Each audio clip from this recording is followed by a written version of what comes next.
and welcome to the Ghost Train. Tickets, please. Take your seat and enjoy the ride. All aboard!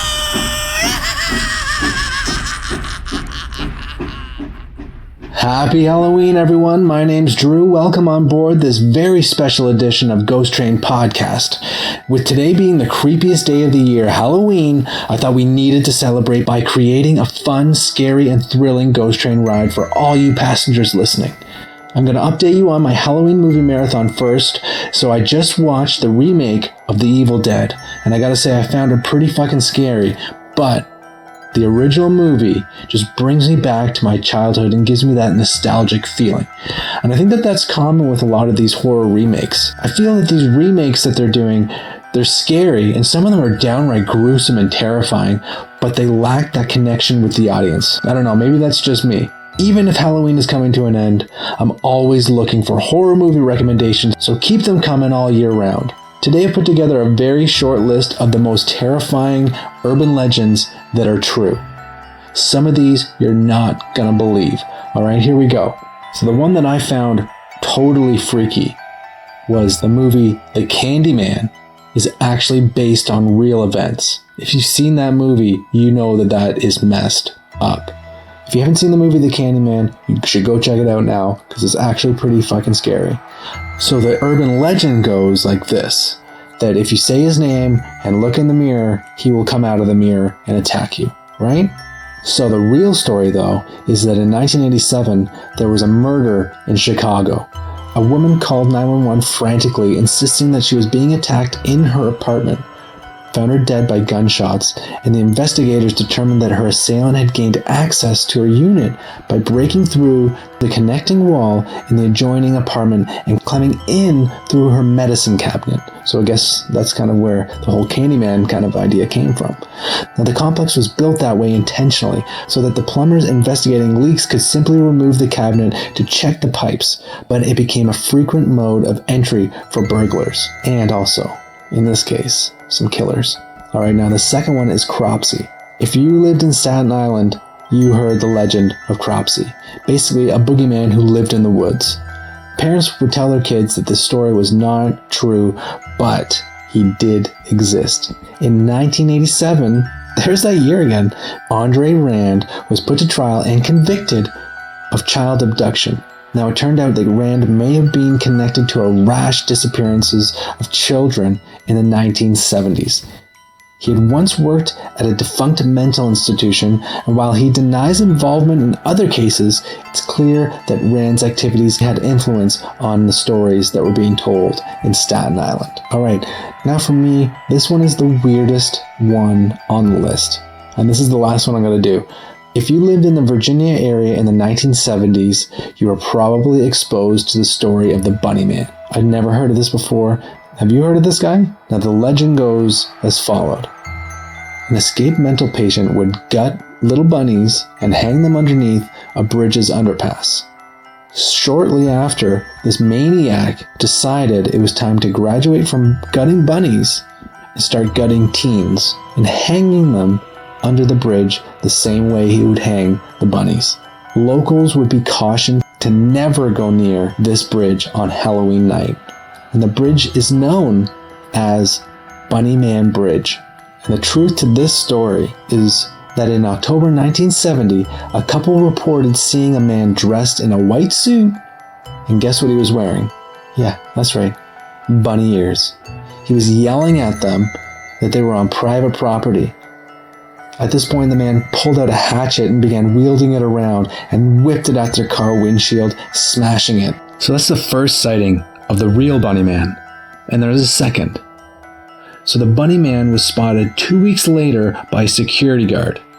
He saw this man dressed as a bunny with a hatchet chipping away at an old porch railing.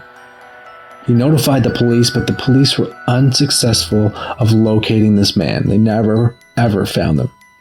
Now, while he didn't disembowel anyone or hang them upside down underneath a bridge, the thought of an adult with a hatchet just running around, throwing it at people, wearing bunny ears, is just some really disturbing messed up stuff. Now, I know that was a really short list, but I picked today's story based on urban legends, and this is one that has always scared me.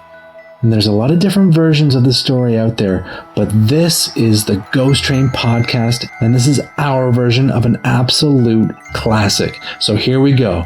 Next stop, urban legend of the Hook. The reports had been on the radio all day. Though Stephanie hadn't paid much attention to them, some crazy man had escaped from a state asylum. They were calling him the Hook Man, since he had lost his right hand and replaced it with a hook.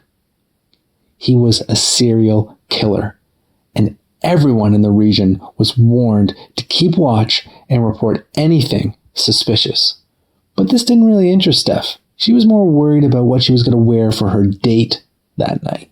Now, she called a few of her friends and they were chatting about what she should wear for this nice little date, and she finally chose this beautiful red dress.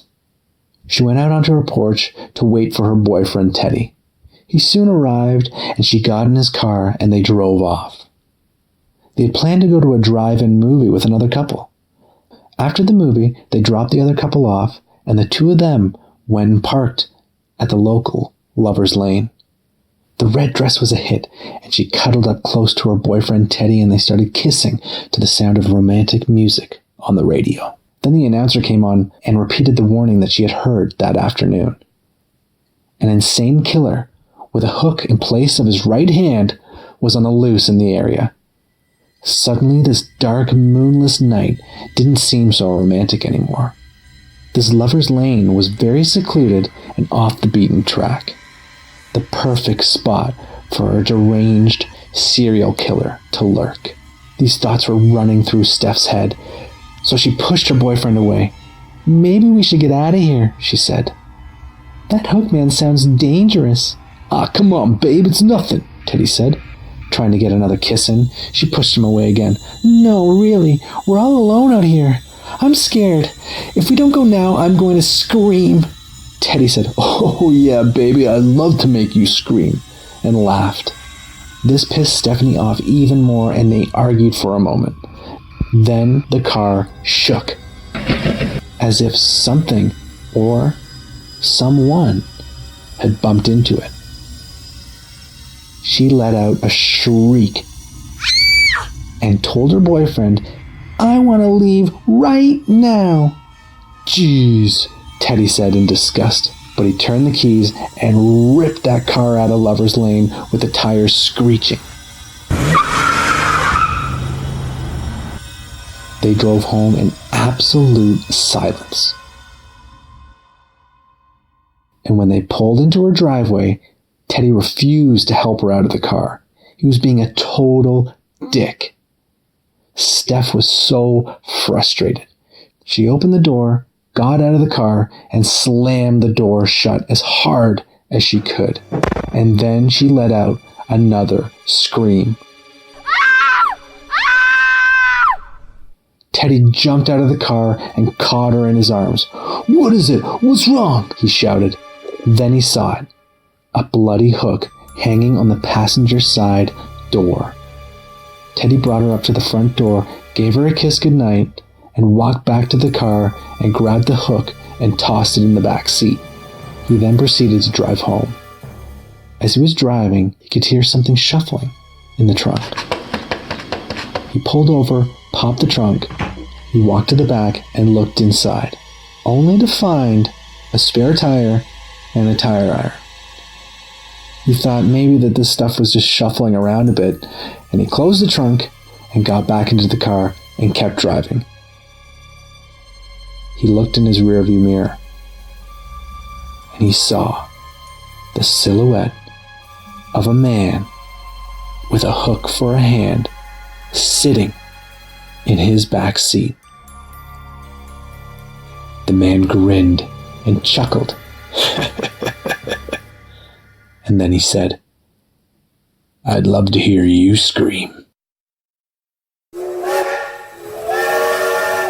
That's the end of the Ghost Train Podcast Halloween special. I hope you enjoyed it. I want to thank all my Twitter followers that gave me tons of horror movies to watch throughout this spooky month of October.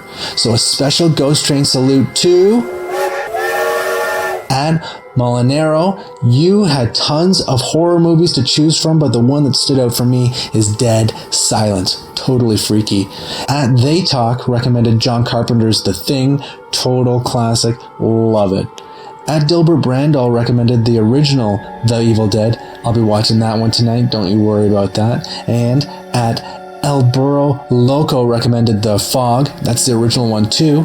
And at Marie Sterling 20, she recommended The Conjuring. And I saw this in theaters, and that's a story for another time.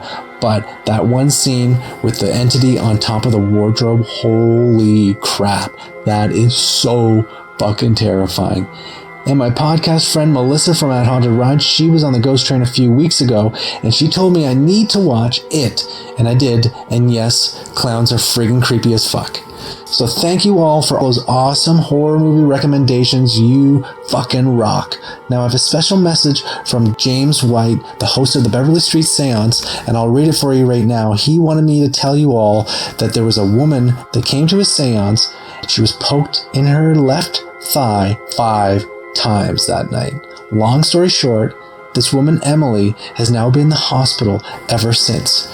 Her left leg has ballooned up from her thigh down to her calf, and she had to have emergency surgery on her knee. The doctor said they've never seen anything like it. They don't know what caused this infection, and they are completely baffled. It all happened after the seance, and she is convinced, and she believes it all stems back to the Beverly Street Seance. Now, the Beverly Street Seance is still going on right now in Toronto. It's so intense and terrifying. If you love getting scared, I highly recommend you check this event out before it's gone. Now, keep the creepy going and toss a horror movie on tonight. Happy Halloween, everyone. And as always, good luck sleeping tonight.